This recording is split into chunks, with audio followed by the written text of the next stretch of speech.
Gracias por estar hoy, medio a contraturno, pero bueno, estamos cerrando el cuatrimestre y ante todo, muy rara la experiencia de sentirlos cerca y a su vez no habernos visto la cara, pero no dejó de ser un gusto en compartir estas semanas con ustedes y sobre todo cuando me puse a ver los trabajos prácticos, que en términos generales están muy bien, con lo cual el gozo es doble porque, bueno, pareciera que se han enganchado bastante con la materia y que se ha comprendido razonablemente. Yo tenía intención de mostrarles nomás, supongo que después, cuando nos volvamos a encontrar en Objetos 3, vamos a tener más tiempo de volver sobre Helio, pero así como última cuestión pedagógica, digo, mostrarles un visualizador para entender un poco mejor el tema de los observables y demás. Para eso hice una pequeña aplicación con Angular que después voy a ver si la logro subir a StackBlitz. Ahora la tengo compilada en forma local. A ver, intentar abrirla acá.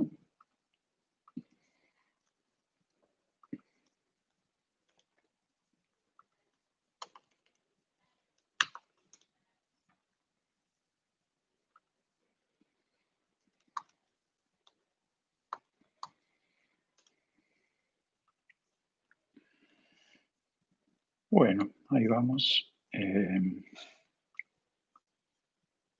Compartir.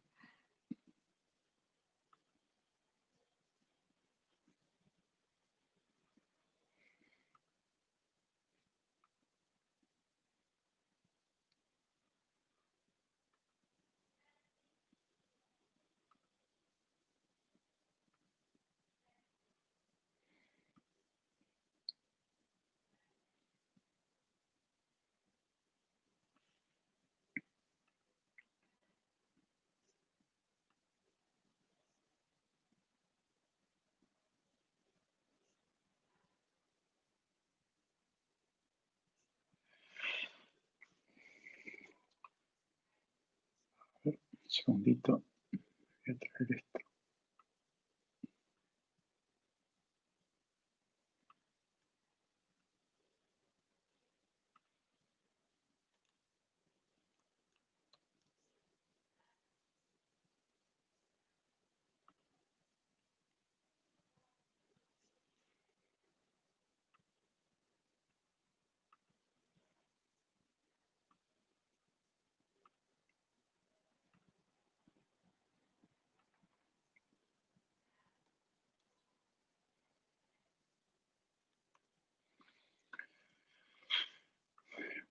Bueno, ahí estamos, ¿no? Se está viendo la pantalla, ¿verdad?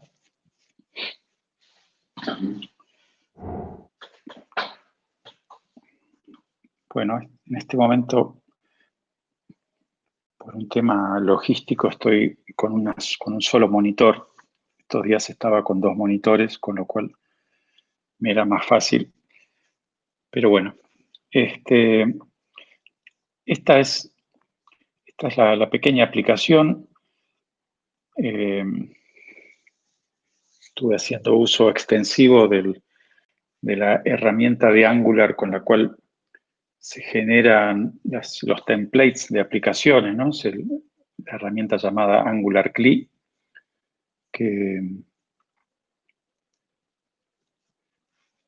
con lo cual, digamos, crear una aplicación de cero con Angular CLI se hace en 5 minutos, simplemente diciéndole que haciendo ng espacio new y el nombre de la aplicación, y Angular pregunta un par de cuestiones así de configuración, si uno quiere quiero aquello, y ahí ya queda la aplicación armada como para empezar a agregarle cosas. Bueno, acá, digamos, para que vean un poquito el sentido de esto, o sea, acá hay una serie de ejemplos, y cuando pinchamos en alguno de estos, estamos haciendo uso de una de las cosas que agregó HTML5, que es el Canvas. El Canvas. El Canvas en inglés significa lienzo, ¿no? Como el pintor que pinta sobre un lienzo. El Canvas es una suerte de lienzo donde uno puede decir, bueno, quiero en esta coordenada XY poner un circulito o escribir este texto. Es con lo que se arma cualquier gráfico, sí, bien digo, todos los gráficos están usando o una de dos, o Canvas o el viejo SVG, el viejo SVG, por Serial Vector Graphics, creo que era. La versión más moderna es el Canvas. Y bueno, ¿cómo se trabaja con el Canvas?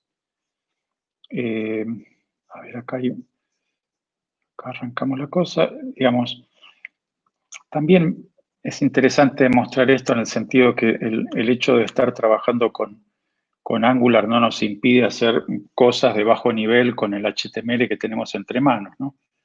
Entonces, digamos, acá ven que, a ver, vamos a buscar el HTML.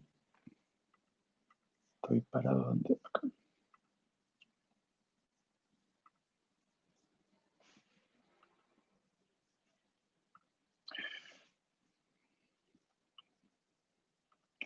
Bueno, digamos, en el template HTML está el elemento Canvas, que como digo es un elemento nativo de HTML, le ponemos un ID y se le define no como estilo, sino usando la propiedad ancho y alto, width y height, se le pone el tamaño que uno desea que inicialmente tome el canvas.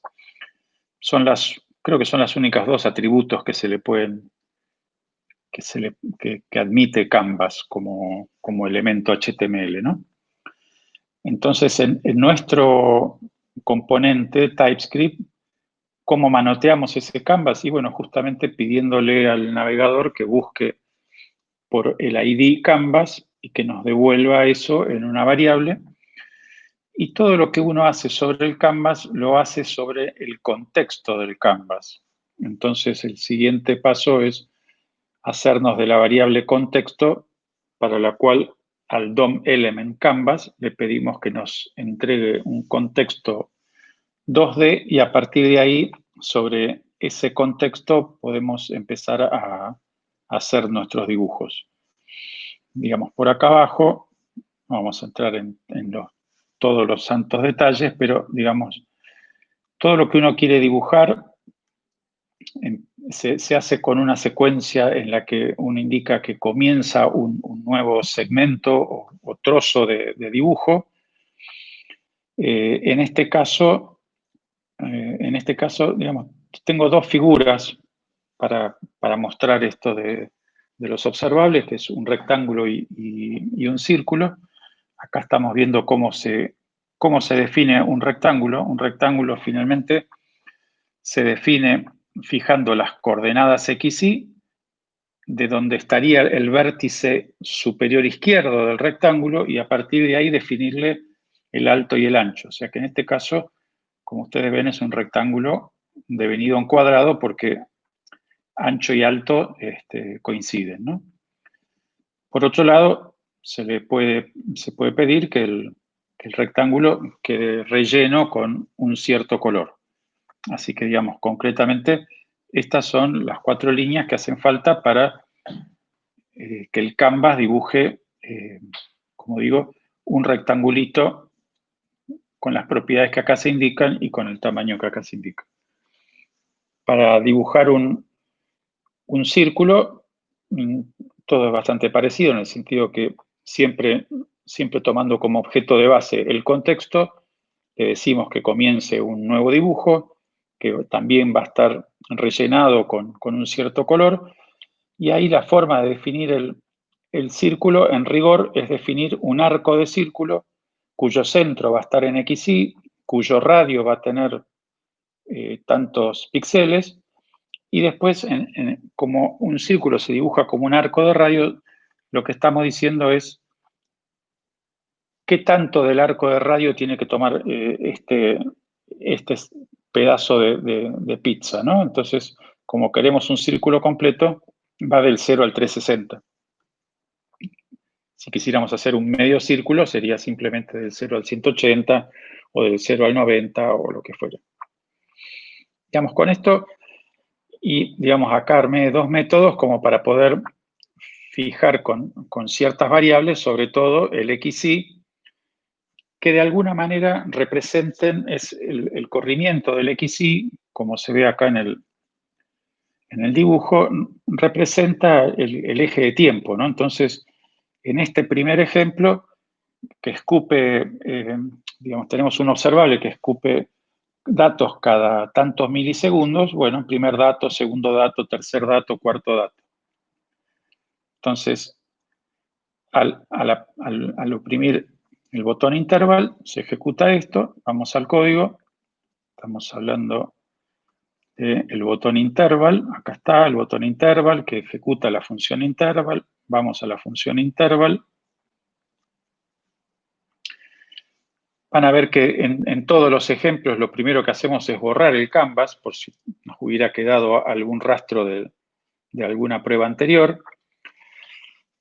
Y entonces, para todas estas pruebas, estamos usando algunas de las herramientas que tenemos de los observables. Uno de ellos es un generador de observables, este que se llama interval. Fíjense que acá arriba están importados, ¿no?, todas las variantes de observables que estamos usando en estos ejercicios, en estos ejercicios, diferenciando las dos grandes librerías que tiene RxJS, que es, digamos, las cosas que están en la librería core en RxJS, y de los operadores, que ahora vamos a ir viendo, porque, digamos, la cantidad y variedad de operadores es parte de lo que hace a esta librería tan potente. Pero bueno, digamos, si ustedes quieren generar una especie de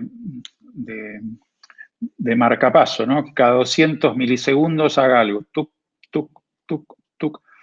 Bueno, ahí entonces tenemos esta función interval, que está, como digo, importada, es parte de la... El argumento que recibe son los milisegundos que pasan entre cada emisión y otro.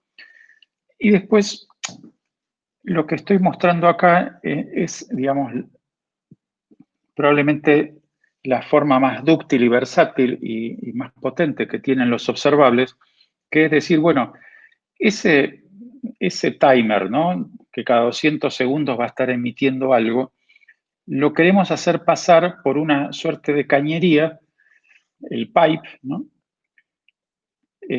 También en algún sentido es una especie de middleware, donde ese pulso de cada 200 segundos lo podemos ir convirtiendo en distintas cosas. Perdón, estábamos acá en este primero. Entonces, como ejemplo, ¿qué es lo primero que hacemos? Bueno, usamos este operador que se llama take. Take es tomar en inglés, ¿no? Entonces le estamos diciendo, bueno, de estos pulsos cada 200 segundos toma 4, porque si no lo limito de alguna forma, esto empezaría a generar emisiones a través de la cañería del observable cada 200 milisegundos y no pararía más. Acá, como vemos, efectivamente fueron 4. Bastaría que le diga, no, la verdad me gustaría que que sean 6, ahí recompila, ejecutamos 1, 2, 3, 4, 5, 6. Entonces, si por el interval fuera, estaría emitiendo pulsos cada 200 milisegundos al eterno. El take es la forma de decirle, me quedo con los primeros 6. Y después, y esto es a los efectos de justamente de poder meterle mano, meter cuchara y en este caso hacer uso del canvas, vamos a usar este otro operador que tienen los observables que se llama tap. Los observables y toda la ingeniería de RxJS se centra en la idea de las funciones puras, en las que entonces todo lo que emite uno puede ser tomado como entrada para el siguiente, y entonces en este caso el punto pipe nos está diciendo, bueno, la salida de interval la toma take, la salida de take la toma tap, y así sucesivamente. Pero en particular, tap es la única que no produce un efecto en el observable que está en curso, sino que justamente es la única función que expresamente hace efectos colaterales. Por ejemplo, el debugging, ¿no? Es decir, lo que nosotros estamos haciendo acá es como una especie de bugueo. Yo podría poner acá un console log, y que me muestre cuál es ese valor X que está pulsando. Entonces acá, si habilitamos la consola, damos interval, vemos que empiezan a aparecer 1, 2, 3, 4, ¿no? Entonces, este punto, el tap, es el que nos permite meternos en el medio de la cadena, en el medio del proceso, del piping, ¿no? Es decir, en medio de la cañería, y como sacar una muestra de esa agua circulando para poder mandársela a nuestro Marble Plint, que es el que imprime, el que muestra estas canicas, con lo cual no vale la pena mirar demasiado en detalle cómo se armaron estas variables, pero sencillamente es para poder invocar al canvas pasándole una serie de atributos que permitan que se dibuje con algún criterio. Ahora le cambiamos los colores.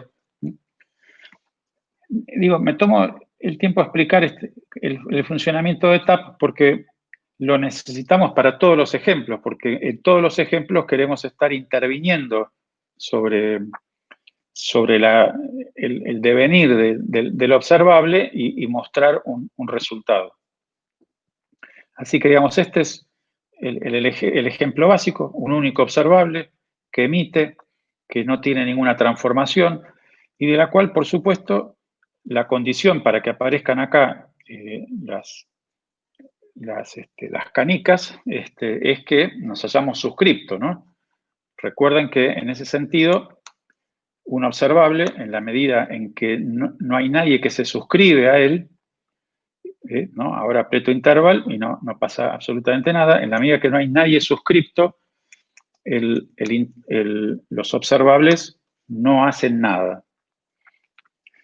En ese sentido, no sé si a alguno de ustedes les suena el término lazy.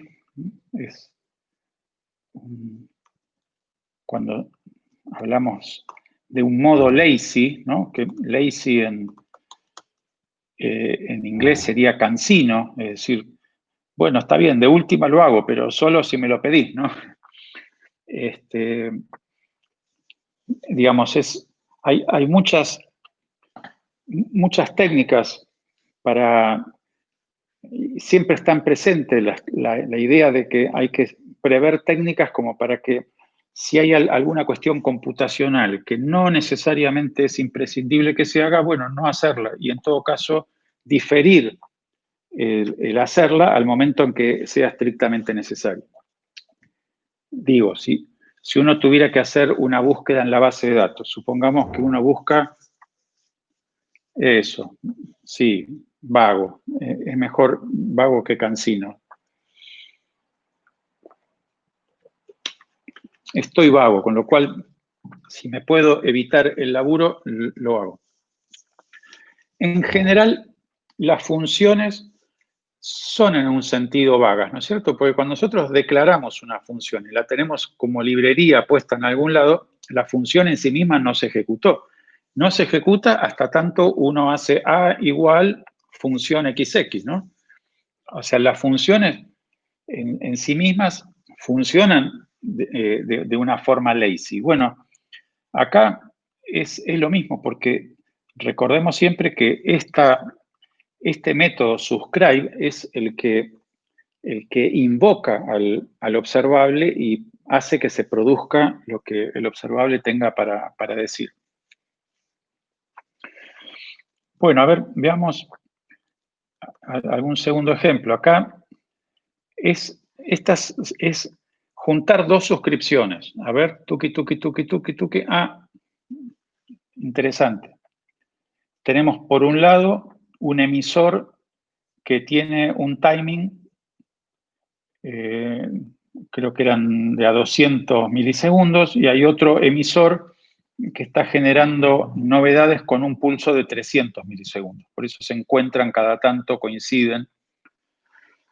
Pero entonces, lo que hemos logrado acá es que finalmente las emisiones 1 y 2 queden unidas de tal forma que las podamos tratar como una única cosa. A ver, veamos cómo se logró eso.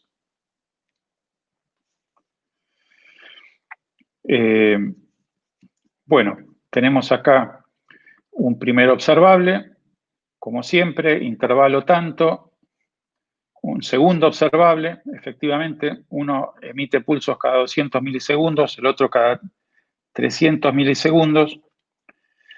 Y acá, fíjense que en este caso no hemos declarado cuántos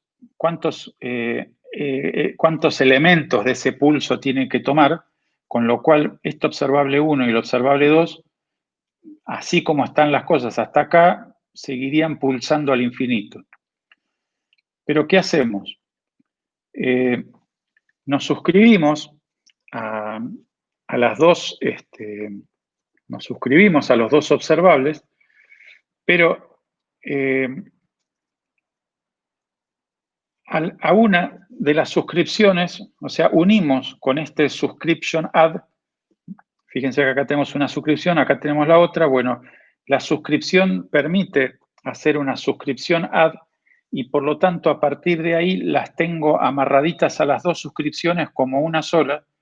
Y entonces cuando le indico que pasado 2000 milisegundos se desuscriban, sería otra forma de dejar de atender a este pulso de intervalos, ¿no? Es decir, una forma de suspender esto es, como vimos hoy, que el observable tenga un límite, y la otra es que el observador, el que está suscripto, le diga, ya no me interesan más tus pulsos, ¿no?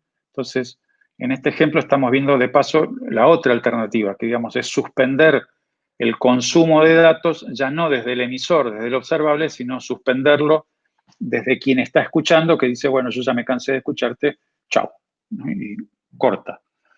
Entonces, en este caso vemos cómo el haber juntado las suscripciones en una sola nos permite poder cortar o por lo menos a un grupo de suscriptos de un solo saque, y esto puede llegar a ser importante si hay alguna cuestión sincrónica por el cual haya que cortar la emisión de un saque de un grupo de ellos.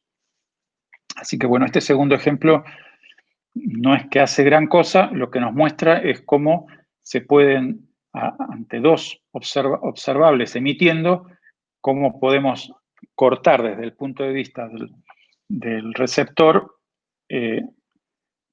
a los dos en forma conjunta.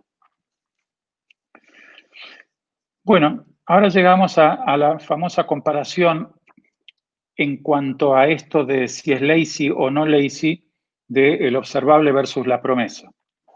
Entonces acá están desarrollados dos ejemplos. Uno es una promesa a la cual ven que es una promesa que simplemente resuelve, a ver, esa promesa, sí, una promesa que resuelve simplemente emitiendo un número entero, en este caso creo que es un 0 directamente, pero digamos, una vez suscriptos a la promesa, teniendo el objeto promesa en mano, hacemos en 3 oportunidades el promise.den, promise.den, promise.den. Cada uno de ellos va a generar un output, forzándolo a través del rectángulo para que se distinga, ¿no? La cánica redonda es el emisor y lo que aparece como rectángulo es cómo lo recibe el receptor suscripto a la promesa o al observable. Y lo mismo vamos a hacer con el observable, o sea, tomamos un observable que, que emita un algo, pero, y a ese observable nos suscribimos 3 veces.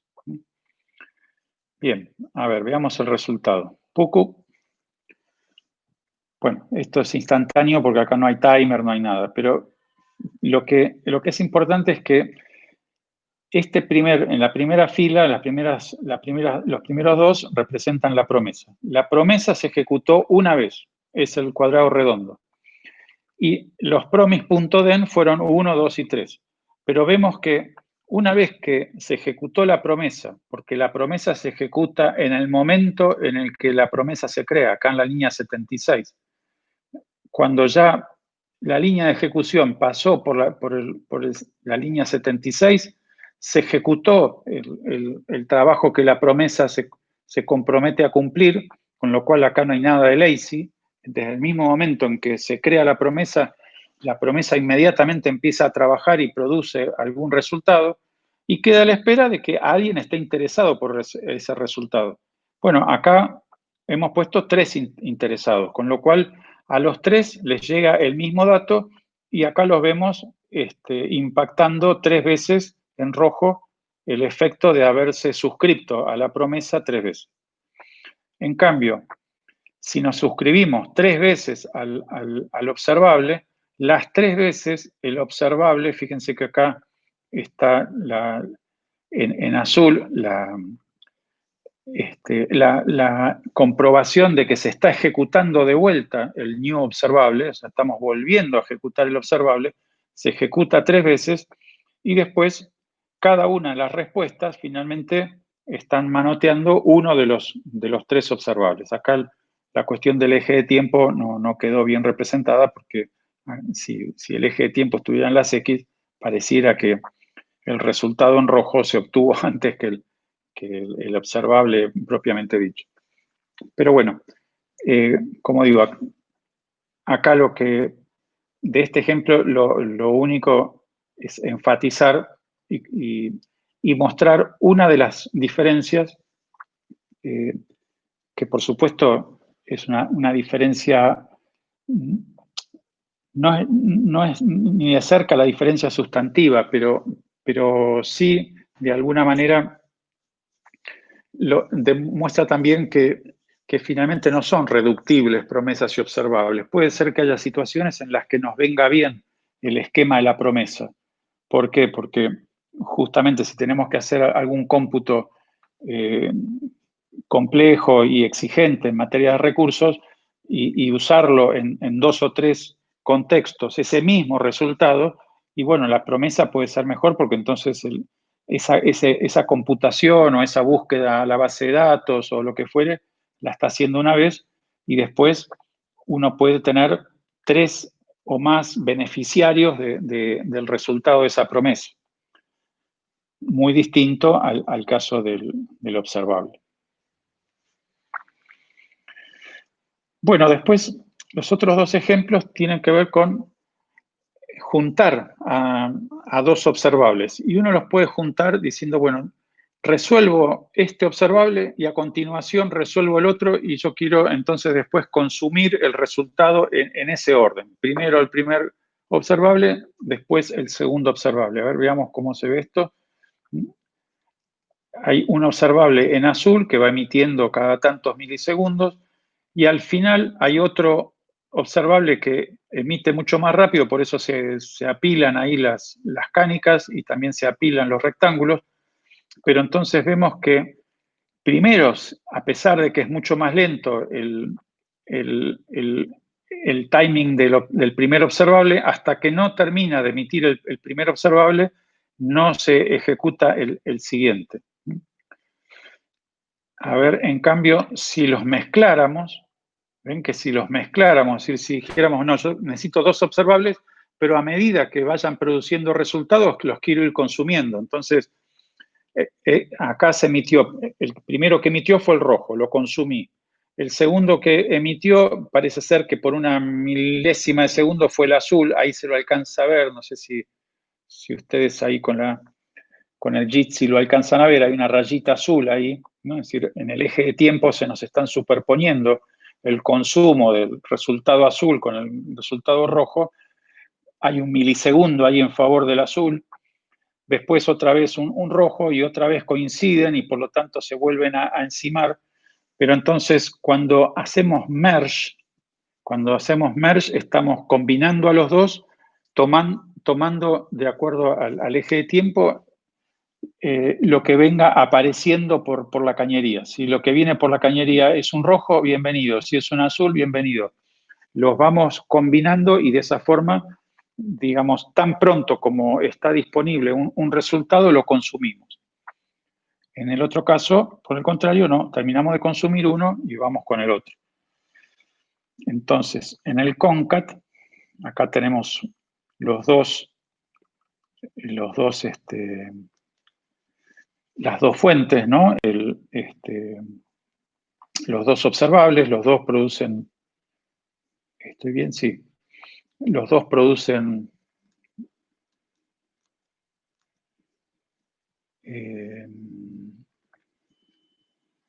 no, claro. Hay uno que hace, digamos, que tiene un timing de 20 milisegundos, el otro tiene un timing de 200 milisegundos, ¿no? Este segundo es seguramente el azul, ¿sí? Ahí vemos que es el que está publicando con azul y el otro que está publicando con rojo. Y entonces acá es donde le decimos, quiero generar un observable que concatene a estos dos. Y fíjense que está primero timer, que es este en azul, y segundo sequence, que es este que está en rojo. Con lo cual, primero se consumen los azules, después los rojos. Independientemente de quién va más rápido, quién produce resultados más rápidos, bastaría que demos vuelta a esto. Si damos vuelta a esto y guardamos, truqui, y entonces ahí, cáspita, es que no era esto, sino que la idea era entonces uno y después el otro, no repetir el mismo, vamos. Que así era la idea. Entonces ven que en este caso ahora se consumieron los rojos y después empieza a consumir los azules. Ahora, esto quiere decir entonces que el que se suscribe a esta concatenación de observables, ven que es una única suscripción y esa suscripción va a ir recibiendo el resultado de los dos observables juntos, ¿no? Es decir, en términos de cañería, ustedes habrán visto, por ejemplo, en cualquier pileta de la cocina, ustedes tienen un caño que viene con el agua fría, un caño que viene con el agua caliente y después hay ahí un mixer donde pueden elegir cuánto de fría, cuánto de caliente, de acuerdo a la temperatura del agua que quieran. Bueno, esto es lo mismo, ¿no? Vienen dos cañerías, la cañería con el timer rojo y la cañería con el timer azul. Lo que le estamos diciendo es, júntense. Y en un caso, estamos diciendo, júntense, pero primero vos, después el otro. Y en el caso del merge, es todo similar, nada más que en vez de concatenar, estamos haciendo merge, y por lo tanto ahí lo que recibimos, como decíamos, como vimos ahí en el ejemplo, es, digamos, el que va consumiendo, consume de acuerdo al orden de llegada. Bueno, este es entonces una serie de pequeños ejemplos de los posibilidades generales, y después tengo acá otro grupo en el que mostramos alguna de las, para tener un sabor de la potencia que tienen los operadores. Vamos al fuente. Vamos a empezar. Vamos a empezar con...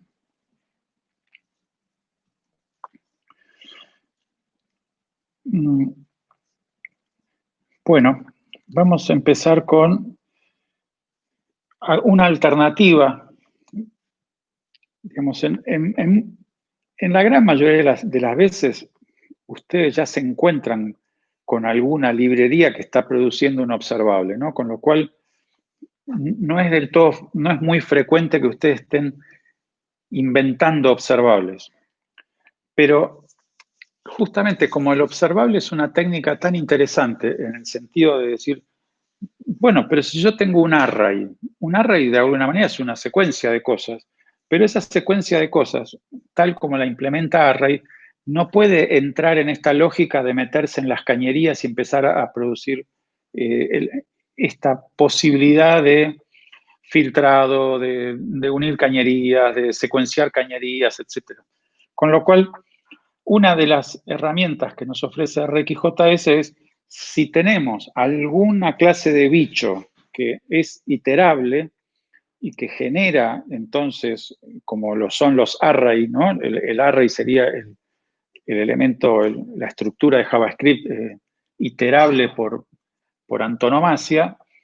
Bueno, podemos construir a partir de un iterable, generar un observable. Y a partir de ahí, entonces, el conjunto de elementos que tenga ese iterable, a usarlo con toda la potencia que tienen los observables. Bueno, acá también, y a modo de ejemplo, estamos viendo más teóricamente qué es un iterable para JavaScript. Y JavaScript tiene una forma,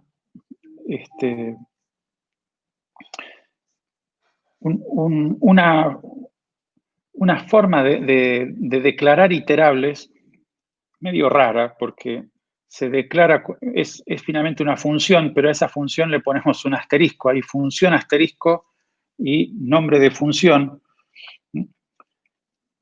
¿Y cuál es la diferencia de declarar a esta función con el asterisco o sin el asterisco? Bueno, está en esta cláusula yield, ¿no? Yield, no sé bien si lo pronuncio bien, quiere decir entregar, ceder. Entonces, un iterable es algo que entrega cosas, ¿no? Que en este caso tenemos un ciclo while que está entregando enteros. Pero entonces, cada vez que se invoque un iterador formado de esta forma, cuando llega al yield, se detiene y espera a que le pidamos el siguiente y el siguiente y el siguiente. O sea, nos permite ir tomando uno a uno los elementos que yield escupa e irlos tomando con el típico objeto.next, .next. En casi todos los lenguajes, en Java, la forma de navegar un iterable es a través del next. El objeto iterable, y es más, digamos, para que a un objeto se considere iterable es porque tiene implementado el método next. Y ese método next nos estará entregando con alguna estructura sintáctica el elemento siguiente. Bueno, digamos, no es lo sustantivo esto, es en todo caso para de paso, cañazo, mostrar alguna otra cuestión de JavaScript. Digamos, si no usáramos ahora este iterador, se lo vamos a entregar directamente a nuestra variable, a nuestro operador from, que con ese iterador genera un observable. Acá está comentado cómo se usaría el iterador usando JavaScript puro, ¿no? Entonces, tendríamos que ejecutar esta función y lo que entrega esta función es nuestro generador, y cada vez que hacemos next, next, next, vamos obteniendo el valor entregado por yield, pero no, lo recibimos empaquetado en un objetito que nos dice el value entregado y si terminó o no terminó la ejecución. O sea, si el iterador todavía tiene más elementos para enviar o si ya agotó lo que el iterador tenga. Bueno, digamos, el ejemplo es enteramente similar a todos los que vimos, ¿no? Lo único que cambia entonces es esta forma de obtener un observable, y sería una forma muy genérica porque como hay muchos tipos de datos que finalmente representan iteradores, el from se puede usar con arrays, con iteradores, en fin, con toda aquella estructura de datos que admita ser usado dentro de la cláusula for, let a, for elemento n of y objeto, ¿no? A ver qué termina produciendo esto. Bueno, termina produciendo lo que acá también hemos tomado las primeras 4 y como ven, esto va generando, empieza en 3, porque la semilla con la que iniciamos esto es un 3, así que el primer elemento que entrega es un 3, después un 6, después un 12, después un 24. Bueno, acá gráficamente hemos tratado de representar cómo se van espaciando en la recta de los enteros los elementos producidos. Bueno,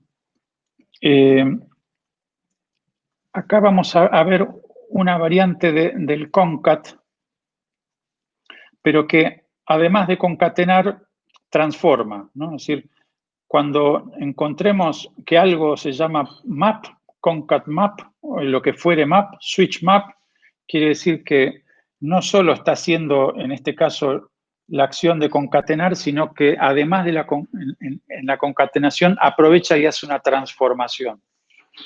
O sea, supongamos nosotros tenemos un array de números y podríamos querer que no solo concatene, sino que a la salida entregue esos números, pero esos números multiplicados por 2 o lo que fuera. Bueno, acá lo vemos en acción. A ver cómo se ve esto antes que... Bueno, ¿ven? Ahí tenemos dos... hay un primer...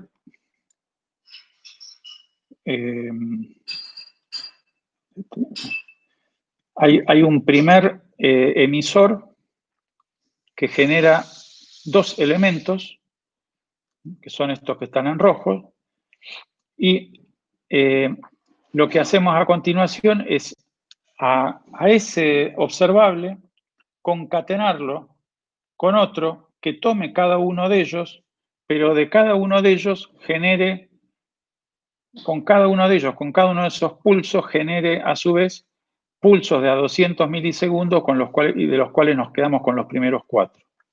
Entonces 0, 1, 2, 3, 0, 1, 2, 3, acá están los primeros 4, 0, 1, 2, 3, los siguientes 4. O sea, este primer elemento que viene de este primer observable. Ven que este es el que se imprime con cánicas rojas. Este es inmediato porque acá no hay tiempos. Esto genera, toma dos números instantáneamente, con lo cual genera estos primeros dos elementos. Pero entonces, ese observable, que es prácticamente instantáneo, lo concatenamos con otro observable, que es el interval, pero ese interval, entonces, no solo va a generar pulsos de 200 milisegundos, sino que además se va a ocupar de transformarlo de transformarlo,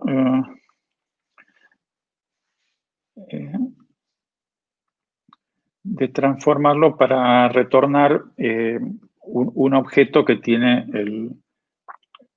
digamos, en vez de retornar un número, va a retornar un objeto que tiene este formato.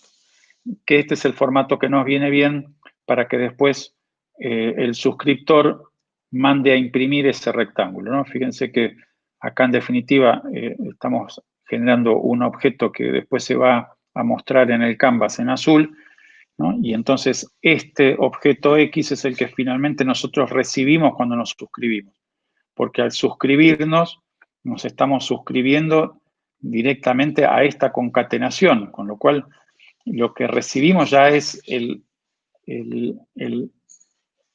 el observable transformado. Entonces, ese objeto que recibimos fruto de la transformación es justo lo que necesitamos para que imprima el rectángulo. Por lo tanto, la impresión de estos rectangulitos la estamos logrando directamente gracias al output del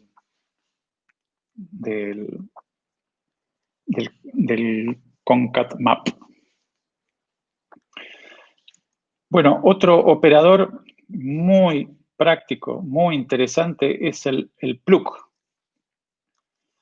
Fíjense qué hace el plug. Tenemos acá abajo a modo de ejemplo un array de objetos. Esos objetos representan personas, nombre, edad, dirección, nombre, edad, dirección, nombre, edad, dirección. Entonces, ¿qué hace el plug? Fíjense cómo lo usamos. Acá generamos un observable y acá estamos volviendo a usar el from, ¿no? Ven que podemos usar from de obtener un observable a partir de un array, ¿no? El array está acá abajo como una constante y entonces creamos un iterable, un observable a partir de ese array, con lo cual, ¿qué es lo que va a hacer el observable? Va a empezar a escupir los elementos uno a uno del array. Y nosotros lo que queremos es quedarnos con con alguna de las propiedades del objeto. O sea, por ejemplo, nos queremos quedar con los nombres. O sea, queremos extraer de cada una de las iteraciones, como el array, cada elemento es un objeto y ese objeto tiene estas propiedades. Bueno, nosotros nos queremos quedar nada más que con los nombres.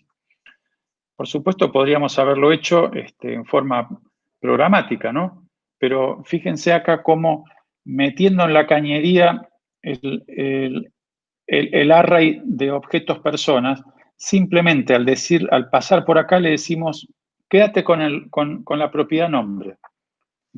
A ver si es cierto. Tuki. ¿Ven? Nos quedamos con José, María, Pablo. ¿Cuántas veces tienen ustedes esta situación en la que tienen un array con el resultado por ejemplo, de una colección que vino a la base de datos, pero de esa colección tienen que trabajar con determinada propiedad? Bueno, fíjense que es sintético que resulta decir me quiero quedar con tal propiedad.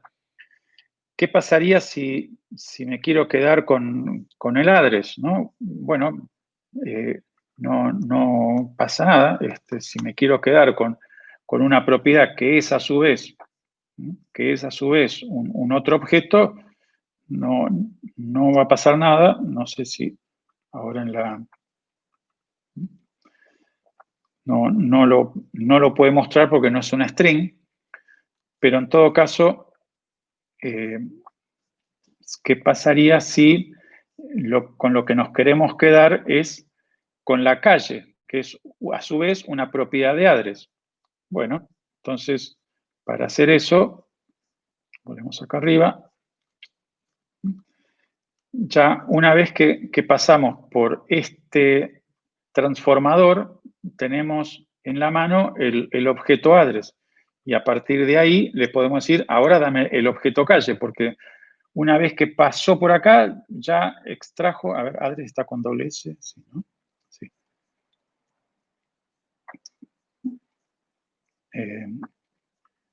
con el objeto address, y del objeto address quédate con el objeto calle, con la propiedad calle.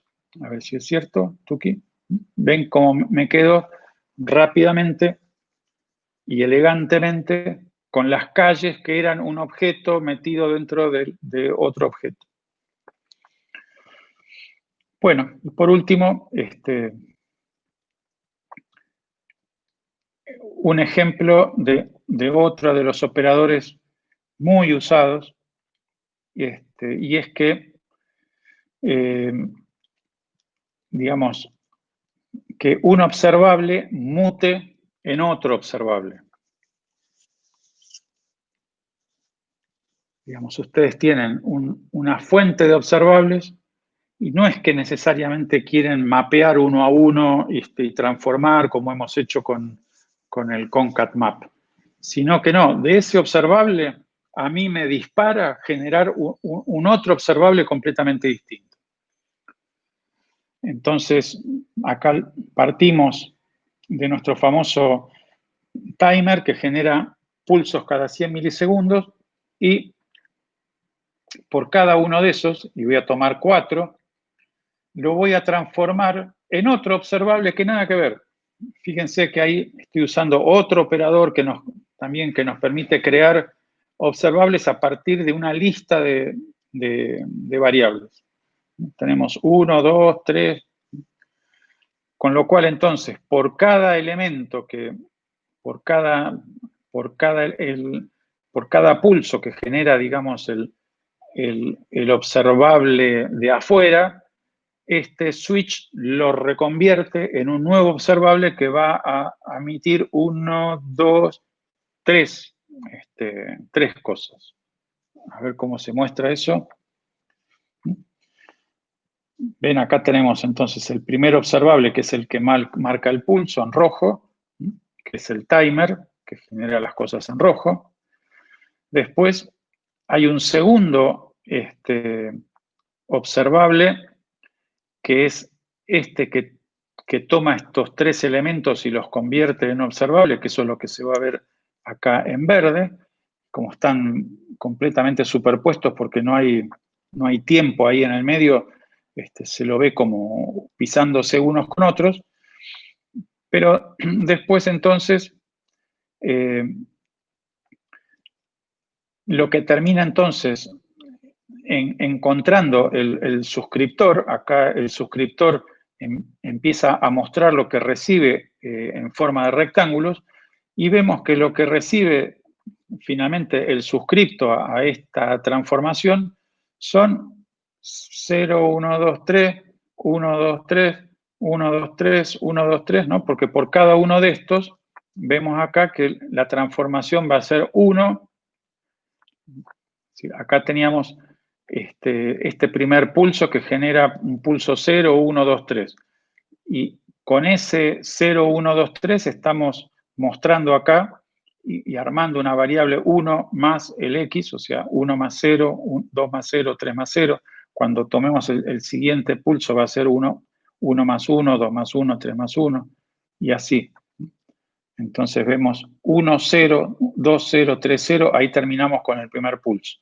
Con el segundo pulso, que es el pulso 1, vamos de vuelta. 1, 1, 2, 1, 3, 1. En fin, digamos, creo que con estos ejemplos pueden, y esta forma gráfica de ver cómo el suscriptor va a terminar recibiendo el producto de las transformaciones, y esas transformaciones, acá interesa mucho el aspecto de cómo se van dando los resultados, ¿no? Entonces podemos estar forzando a que se termine de consumir un observable para recién después ir al otro, o los podemos estar mergeando, o los podemos estar transformando, en fin. Quería completar entonces, como última cuestión pedagógica, el mostrar en forma un poco más gráfica los observables que resultan un poco crípticos porque son así funciones muy potentes, pero muy sintéticas. Entonces, si no tenemos cómo ver lo que ellas producen, nos cuesta mucho entender cómo funciona.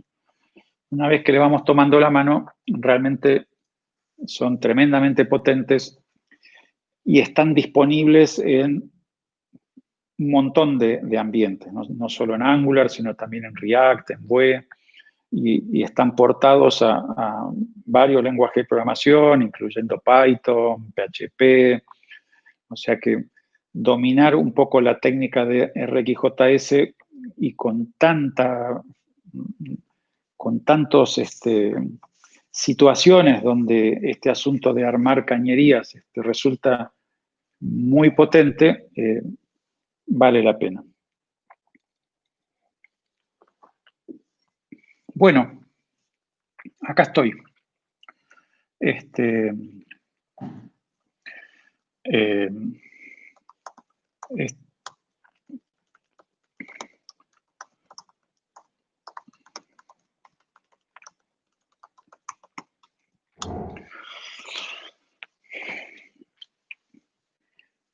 bueno, ahí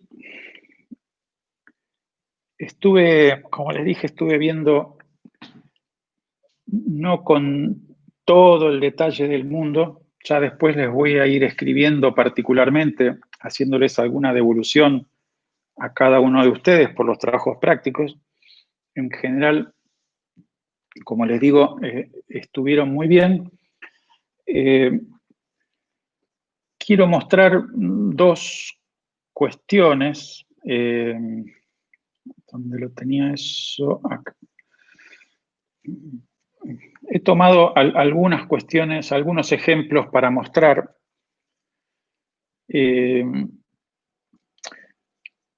Lamentablemente, ustedes no han sido muy cuidadosos, ¿no? De, por ejemplo, en el JSBin poner el nombre de ustedes, con lo cual, digamos, en la solución de cómo encontrar, ¿se acuerdan que este era un ejercicio de cómo encontrar, de cómo extraer de esta lista de links una lista no repetida de las empresas intervinientes?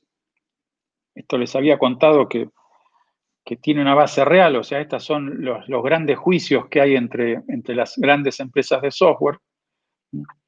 Microsoft ha demandado a Amazon, también a HTC, Samsung demandó a Apple, Motorola también a Apple, Nokia, Apple, bueno, a Apple le pegan con todo. Entonces, bueno, el tema sería si nos queremos hacer de la lista unívoca de empresas que han producido litigios, sea como parte actora o sea como parte demandada, ¿cómo podríamos hacerlo? Bueno, les había dado alguna pista de cómo hacerlo usando el array from y usando el flat map, pero digamos, dentro de las soluciones que ustedes fueron encontrando, hubo uno de ustedes, que ahora no me va a resultar inmediato encontrar quién fue. Si alguno de ustedes reconoce la solución y quiere alzar la voz, porque me gustaría mostrar este ejemplo y quiero dar los créditos adecuados al que haya hecho esto.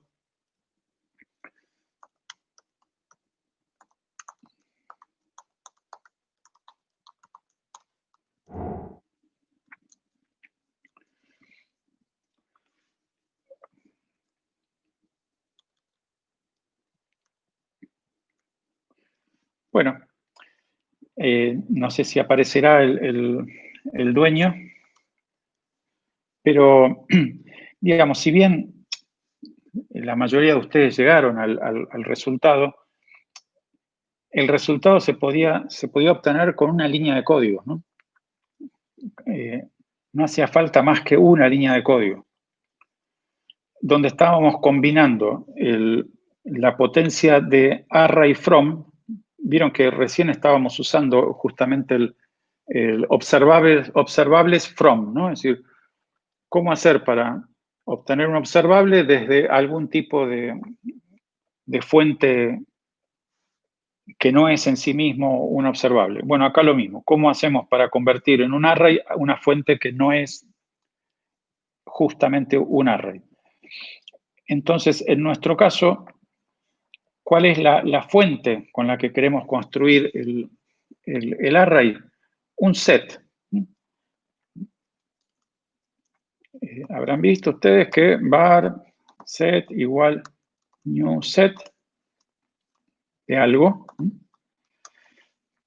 ¿Y cuál es la particularidad de conjuntos? Es decir, set es en inglés conjunto. ¿Y cuál es la definición de conjunto en matemática? ¿Quién me ayuda a recordar eso?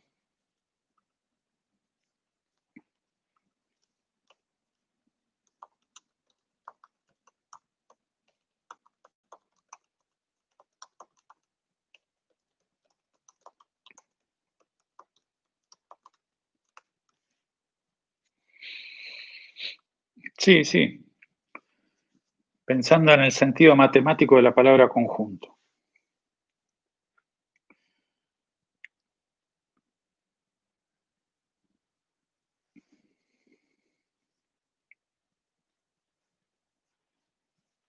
Hay dos características que son las que nos interesan, ¿no? Cuando uno dice el conjunto de...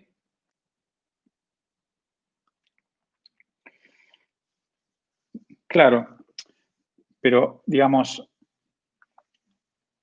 bueno, no, conjunto clave-valor ya es un tipo de conjunto. Bien, ahí va. Igna da una primera clave, ¿no? Un conjunto son cosas. Por ende, no pueden estar repetidas.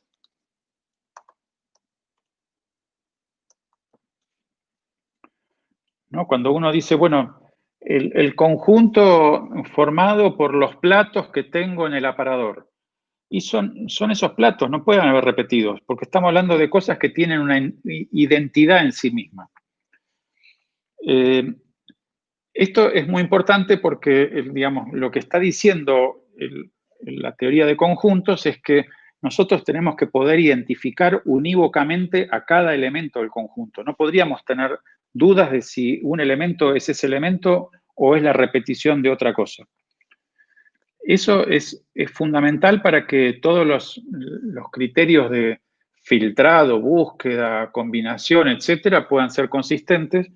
Y como ustedes saben, digamos, si hay alguna técnica que hace uso y abuso de esta cuestión, son las bases de datos relacionales. Entonces, ¿cómo nos aseguramos en las bases de datos relacionales que las tuplas sean todas tuplas unívocas? Bueno, justamente forzando la existencia de una primary key, ¿no? Entonces, en una base de datos, cada uno de los registros de la base de datos forma parte del conjunto. O sea, una tabla en una base de datos relacional es un conjunto un conjunto de renglones, ¿no? Como se dice, de tuplas, un conjunto de registros. Pero ¿por qué es un conjunto de registros? Punto uno, porque no hay dos registros iguales.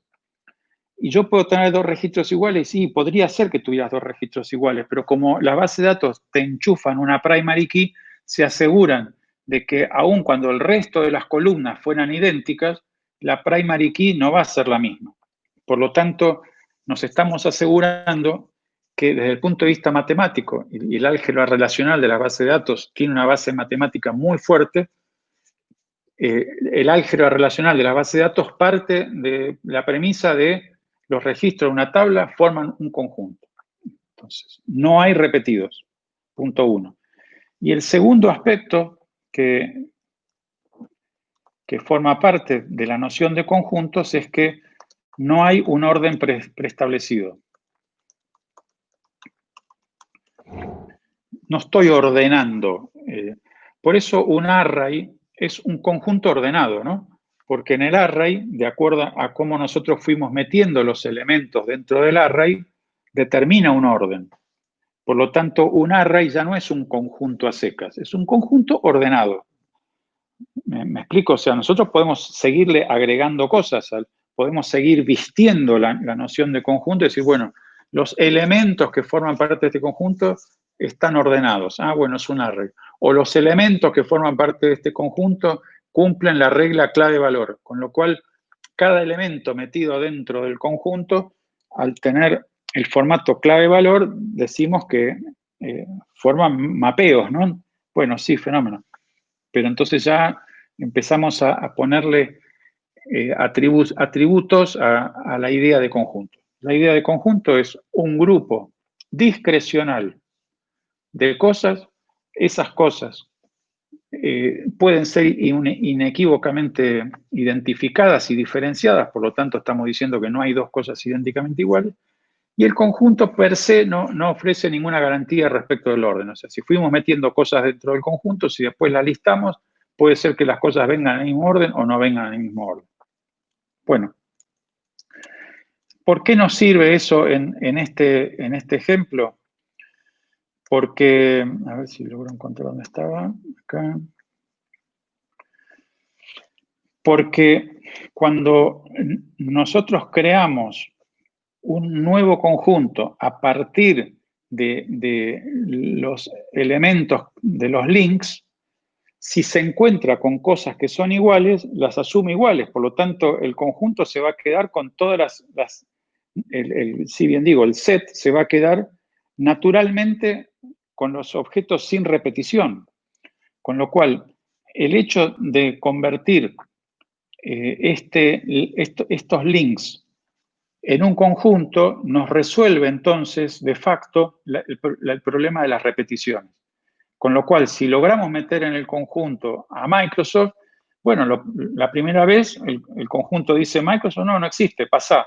La segunda vez se encuentra con Microsoft y dice, mucho gusto, pero vos ya estás acá, así que a vos ya te tengo. Y así lo mismo, ¿no? Pero claro, ¿qué es lo que tenemos que meter dentro del set? No los links así como están, ¿no? Sino transformados y aplanados, porque nosotros tenemos la palabra Microsoft como parte del source o nos puede llegar a aparecer Microsoft, a ver, no es el caso, pero, a ver, qué sé yo, Samsung, a ver, ¿cuál? Samsung figura acá como pleiteando con Apple, pero también, por su lado, Kodak pleitea con Samsung, Apple mismo tiene un pleito con Samsung, ¿no? Entonces podíamos tener a la empresa de cualquiera de los dos lados del mostrador y lo que queríamos era quedarnos con una sola vez. Entonces ahí es donde interviene el flat map. Flat map, o sea, hay dos cosas, el aplanar y remapear. Justamente fíjense que la función de transformación que hace el flat map, el flat significa que si acaso se trataba de un array de arrays, bueno, convertirlo en un solo array. O sea, si había una cosa que contenía otra cosa, aplanarla, nos quede un único array plano. Pero ese único array plano, fíjense que está formado por el x.source, o sea, por las propiedades que aparecen como source y aquellas que aparecen como target, ¿no? Entonces, ven que el flat map lo que hace es tomar por cada elemento del array links, se queda con source y se queda con target, a modo de un array, ¿no? O sea, construye ahí un array con los dos strings, el que representa source y el que representa target. O sea que si no fuera por el flat, lo que nos hubiéramos quedado acá es con un array que está formado a su vez por arrays, cada uno de ellos con dos elementos, el source y el target, el source y el target, el source y el target. Bueno, como lo aplanamos, nos termina quedando una única cosa. Acá el compañera, no sé quién hizo esto, se tomó el cuidado de ordenarlos alfabéticamente, enhorabuena, no hacía falta, pero enhorabuena. Así que con todo eso hemos construido nuestro set, y nuestro set, al tomar entonces las palabritas, el conjunto de palabras se queda con las palabras unívocas, y ahí tendríamos entonces nuestro array y tendríamos casi listo el ejercicio. Pero el ejercicio nos pedía todavía un detalle más, y era que ese conjunto de palabras unívocas, Huawei, Kodak, qué sé yo, quedaran como objetitos, ID, dos puntos y nombre de la empresa, ID y nombre de la empresa. Bueno, array from admite como segundo parámetro una función de mapeo, con lo cual el resultado, que terminan siendo el conjunto de palabritas unívocas, a través de esta transformación, por cada una de esas palabras devuelve un objetito, ID, dos puntos y la palabra en cuestión. Con lo cual, digamos, esto que está acá comentado lo agregué yo para darles, digamos, desentrañar un poco esta única línea de código. Pero entonces, como digo, estamos haciendo acá, usando array from, una cierta fuente de datos para armar el array y una función de mapeo. La fuente de datos es el new set, que es un new set de un array aplanado.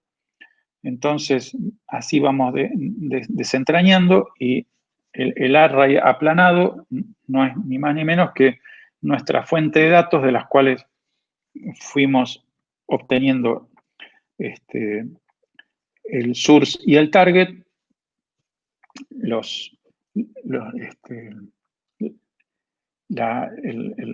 valor, ¿no? Es decir, no source, sino la palabrita, LG, RIM, Sony, Kodak, Apple, que formaban parte del source y otro tanto con el target y finalmente construir el resultado que acá vemos en la consola.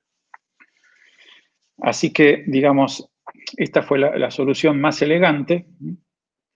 Las soluciones pueden ser elegantes, más elegantes, menos elegantes. Esta, sin duda, fue la solución más elegante al haber conseguido hacer todo esto en una sola línea de código. Después, a la hora de agarrar un ejemplo de los múltiples y muy buenos resultados que ustedes fueron mandando, me quedo con este, primero porque el compañero acá se tomó el trabajo de armar una cuestión linda en cuanto a estilos, y quedó bastante potente la resolución, pero no solo eso, sino que, digamos, se tomó el trabajo, digamos, de construir de construir a mano. Fíjense que acá no ha hecho uso de templates, sino que se ha tomado el trabajo de construir los elementos en forma programática. Construye un div, construye un título y después, finalmente, a la hora de iterar, va construyendo el elemento, seteándole la imagen, poniéndole el atributo, todo despacito, vía JavaScript, fue construyendo los DOM elements para finalmente ese DOM element sumarlo, apendearlo a aquel elemento del DOM donde va a colgarlo el resultado. Así que, digamos, arbitrariamente, si se quiere, les pido disculpas si por ahí elegí este y no otro, pero digamos, a los efectos de poder ver una resolución y después yo les voy a mandar a todos ustedes este ejemplo y esta otra resolución por si la quieren mirar, quieren comparar con lo que ustedes hicieron y por supuesto el canal queda abierto para que también ustedes me hagan algún comentario si quieren en los próximos días. Bien, yo les había pedido a todos ustedes que la resolución de los ejercicios me los mandaran ya o en un Word o como fuera, pero digamos que rápidamente el resultado fuera un link a algún JSBin o entorno equivalente, con lo cual uno de ustedes me mandó un zip. Dije, ¡ay, Dios! Yo les pedí encarecidamente que no me manden un zip. Yo les pedí que me mandaran. Estuve a punto de no abrir el zip. Le voy a confesar al alumno en cuestión. Pero resulta que cuando abrí el zip, me encontré con esos regalos que de golpe los docentes tenemos, ¿no? Cada tanto. Es decir, cuando alguien se toma un trabajo que excede completamente por ahí lo que estaba pedido, ¿no? Así que, digamos, mi reconocimiento por Maximiliano, que entregó el trabajo de esta forma, ¿no? Tengo que decir que, digamos, entregar trabajos de interfaces web en Word y en PDFs es casi un contrasentido, con lo cual Maximiliano ha honrado la asignatura al entregar el ejercicio de esta forma, de una forma navegable, por otro lado, la parte práctica, las respuestas. Realmente, como se dice entre amigos, quedé de una pieza cuando vi esto. Así que le quiero agradecer muy especialmente a Maximiliano este trabajo y si me permite también lo voy a compartir con ustedes para que, quiero decir, mandarles a todos o que todos accedan a este zip si lo quieren ver, cómo está hecho. Pero la verdad que muy, muy bien, muy bien. Además, están en general bien los conceptos, o sea, no es que solamente hizo algo de pinta, ¿no? Sino que con las fuentes acá abajo. Así que muchas gracias a todos y muchas gracias especialmente a Maximiliano. Eh,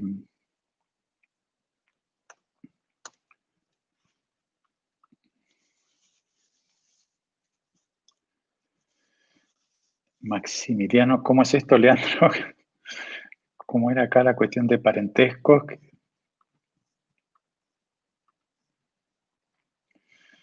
Este,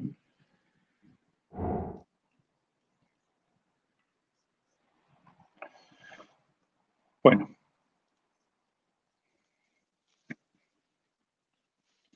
Ah, estás ahí vi, Leandro, perfecto, perfecto. El tema del flat map. Bueno, ¿y Maximiliano está en este momento acá entre los presentes?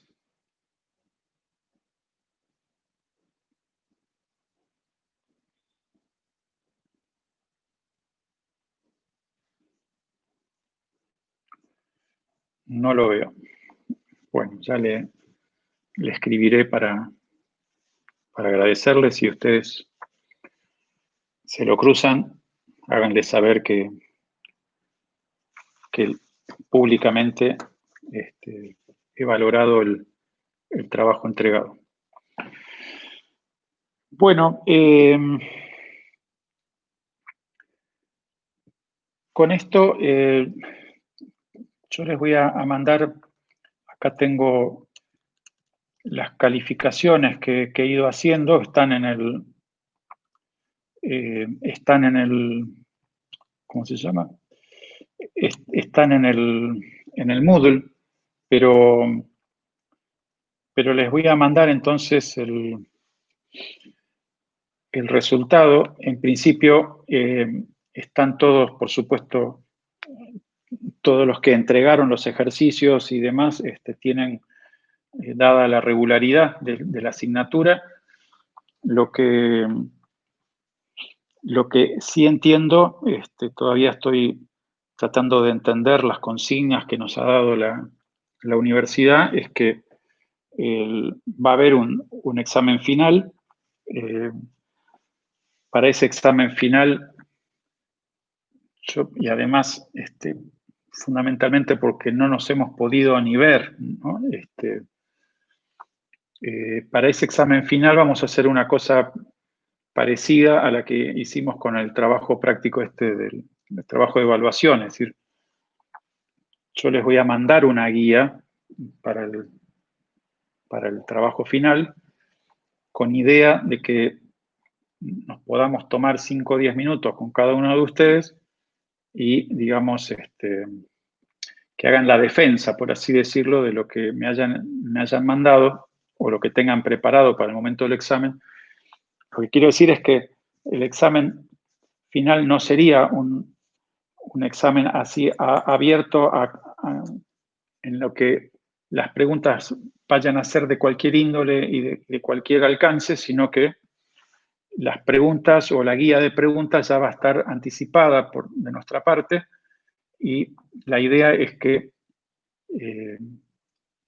ustedes tengan, digamos, resuelto el examen, por así decirlo, pero que lo defiendan en forma presencial, de tal forma que podamos hacer esa última corroboración de que lo que presentaron está entendido por cada quien, ¿no? De haber algún cambio respecto de esto que les estoy diciendo, se los haré saber, pero en principio entiendo que esa va a ser la tónica. También lo que entiendo es que, digamos, hay una postergación en lo que sería el llamado de julio, que va a ser recién para octubre. No sé si ustedes ya están enterados de esto, pero por lo que estuve viendo, entonces, ahora en julio no van a haber exámenes, no van a haber mesas, justamente porque todavía no está habilitado la posibilidad de que nos volvamos a ver. Eh, Creo que la universidad está especulando con que ya en septiembre las cosas están regularizadas, con lo cual ustedes deberían inscribirse durante septiembre para rendir el final en octubre. Bueno, de mi parte nada más. No sé si quedo abierto a algún comentario, pregunta.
Sí, bueno, el profesor Ochipinti estuvo con...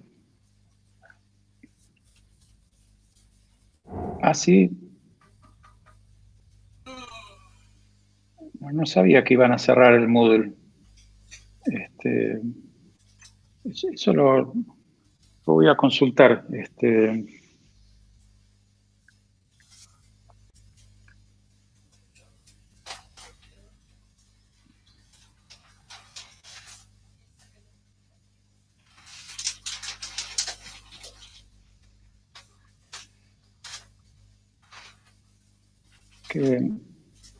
Qué despropósito sería que cierren todo, digamos, si el material está ahí para los exámenes, ¿no?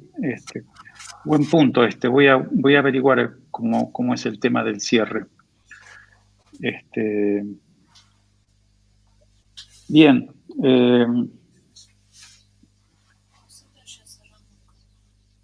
Sí, no, el cierre es otra cosa. Porque yo le pregunté si se cierra el Moodle, porque no cierran las materias después. O sea, no van a aparecer. No van a estar disponibles.